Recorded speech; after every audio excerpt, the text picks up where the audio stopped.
In mid-August 2025, high-stakes trade talks between the United States and Canada reached a deadlock. This isn't just about tariffs on steel, aluminum, or autos. At the heart of the dispute is something far larger: the future of the US-Mexico-Canada Agreement, USMCA, a deal that shields roughly 85% of cross-border trade between the US and Canada from tariffs, keeping North America's supply chains closely linked. Today, USMCA is under unprecedented strain. US Ambassador Pete Huckstra has openly accused Canada of undermining the agreement by retaliating against President Trump's tariffs with trade measures of their own. In Ottawa, however, leaders reject that claim, insisting they are defending their economy in a trade conflict Washington initiated. As one Canadian official put it, the Trump administration's tariffs hit Canada first and hit Canada hardest. More than any other US trade partner, this isn't just political theater. If USMCA is altered, or worse, dismantled, it could reshape not only the US-Canada relationship, but also the economic stability of the entire North American region. Since August 1st, Canadian goods outside USMCA rules now face a 35% tariff, up from 25%, with some metals like aluminum taxed at a steep 50%. Washington claims these measures are leverage, not punishment.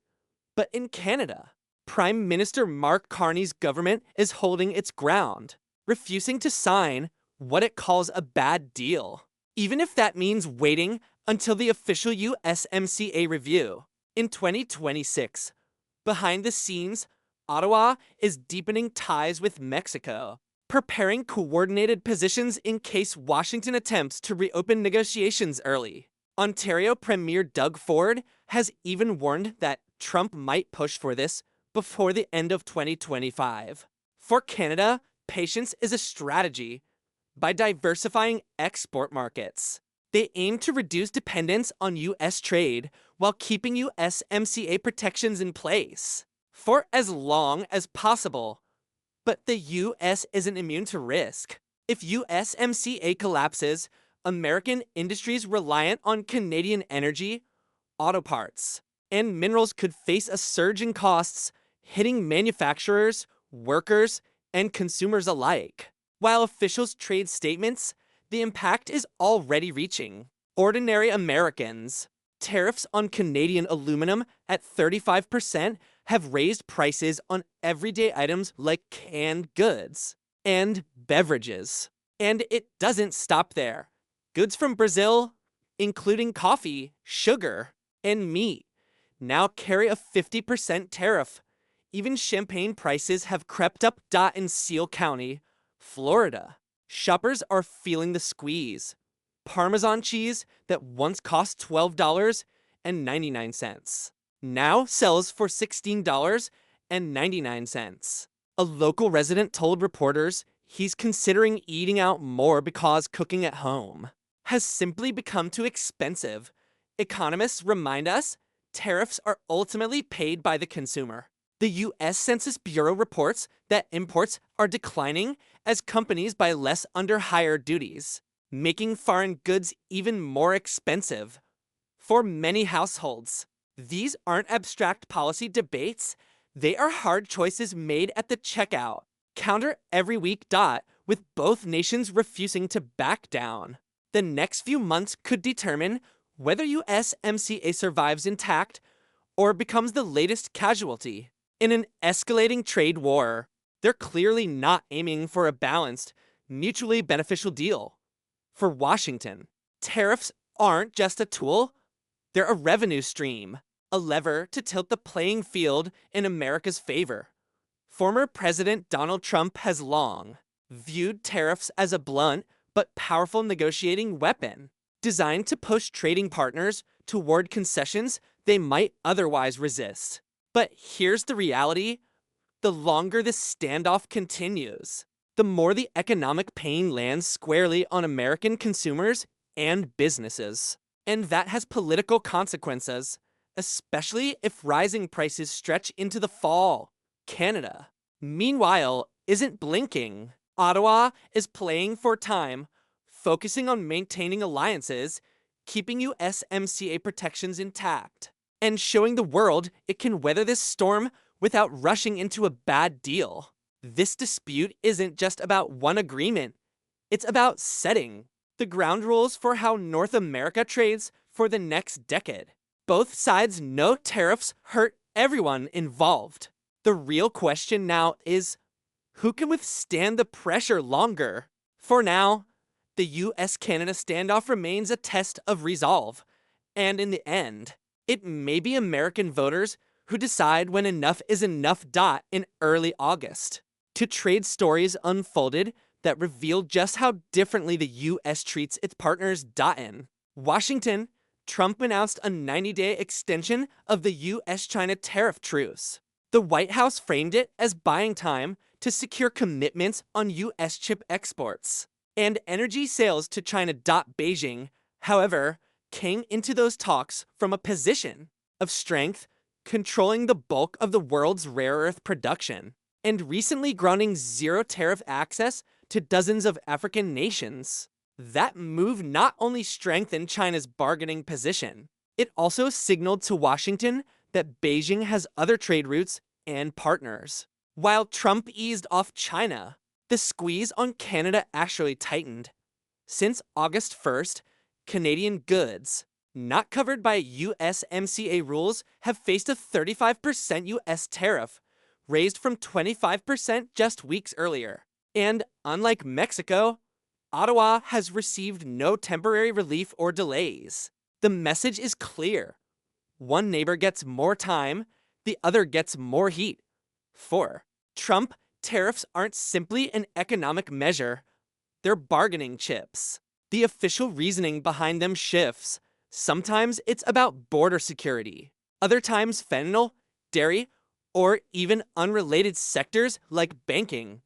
With China, the truce came with specifics. More US chips from companies like Nvidia. More American ethane for Chinese industries, a recognition that China's dominance in critical minerals gives it lasting leverage with Canada. The calculation is different. Keeping tariffs high applies maximum pressure ahead of any possible early USMCA renegotiation. It narrows Ottawa's breathing room and forces Canadian negotiators to weigh concessions to avoid further escalation. Trump's track record with tariffs shows a deliberate strategy. The EU capped at 15%, Switzerland at 39%, Canada now at 35%, with some sectors like steel and aluminum at a punishing 50% for Ottawa. This isn't just an economic fight, it's a strategic necessity to adapt, diversify, and reduce dependence on US markets.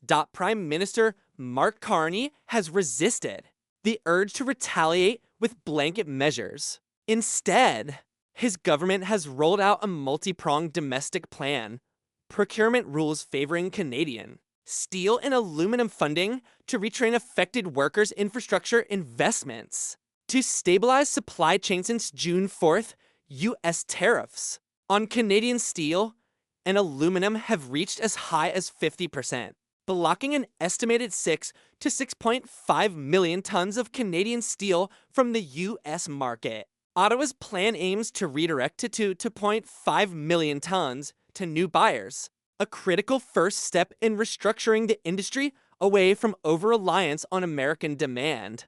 Europe is an obvious growth partner for Canada, a mature market with demand for high-quality manufactured goods, raw materials, and advanced technologies. Ottawa is already exploring expanded trade with the EU, as well as deeper ties in Asia and Africa. This diversification is about more than just surviving the current tariffs. It's about ensuring that no single market can hold Canada's economy hostage in future trade disputes. For Washington, the tariffs are leverage. For Ottawa, the strategy is patience and diversification. The stakes are high, and what happens in the coming months could redefine the economic map of North America for years to come. Canada is not limiting itself to existing trade partners, while the United States remains its single largest export destination. Ottawa is steadily working to expand commercial ties with countries where its economic relationships have historically been weaker.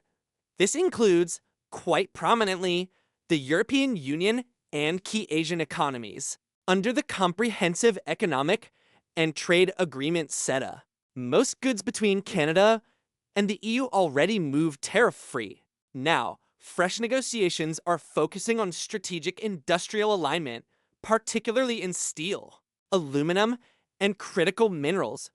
With a market of 450 million people, stable regulatory frameworks, and predictable legal systems, the EU represents a reliable counterbalance to US market dependence. Every deal struck in Brussels lessens Ottawa's exposure to Washington's tariff swings and political turbulence.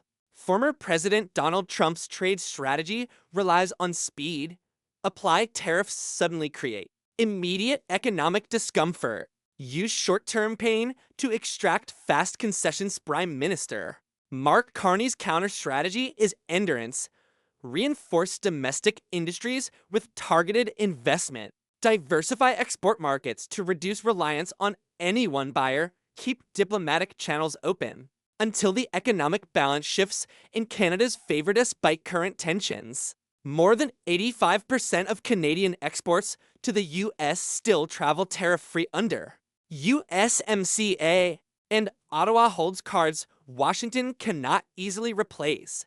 Strategic minerals essential for electronics, seas, batteries, and clean energy. Highly integrated auto supply chains, significant oil and gas flows powering US industries. Be protecting these advantages and building deeper partnerships with regions. Like the EU, Canada aims to withstand tariff pressure far longer than Washington anticipates. This battle is not just about rates and exemptions. It is about shaping the trade rules that will govern North America's economic future for the next decade. On that front, Ottawa is determined not to be a passive player. While trade negotiations with Canada and China stalled after August 1st, another issue emerged, one with even greater long-term implications. As Trump himself declared, America started the AI race, and as president, I'm here to say we are going to win it. But here's the challenge. AI data centers consume staggering amounts of electricity, many times more than traditional internet era data centers. Trump's latest tariff push is intersecting with America's rising hunger for energy and critical minerals, both of which Canada supplies in abundance. In the race to dominate AI and semiconductor production, losing secure access to these Canadian resources could hurt Washington more than Ottawa. Industry experts warn that energy usage is becoming one of the AI sector's biggest vulnerabilities. AI data centers can draw over 1 gigawatt on a single campus, enough to power hundreds of thousands of homes. Energy producers and tech firms alike will need to find cleaner, more efficient ways to meet this demand if AI expansion is to remain sustainable. Trump has floated a 100% tariff on imported semiconductors, designed to push companies into building or expanding facilities in the US. Tech giants like Apple have already pledged massive investments, Apple alone committing $100 billion in new American projects. But there's a hidden cost to this domestic build-out. Electricity. In Virginia, home to the world's largest concentration of data centers, Dominion Energy forecasts that power demand could double within the next 15 years. And Virginia is just one example. From Oregon's sprawling server farms to Texas's booming tech corridors, AI facilities are multiplying. Each one demands massive, continuous energy flows, straining regional grids and challenging utilities to keep pace. For the US, tariffs remain a favorite tool to force quick concessions. For Canada, patience, diversification, and resource leverage are the weapons of choice. But in an era when energy and minerals are the lifeblood of AI and manufacturing, trade disputes risk colliding head-on with America's own industrial ambitions. How this standoff plays out will shape not just North American trade, but the technological and energy landscape of the next decade.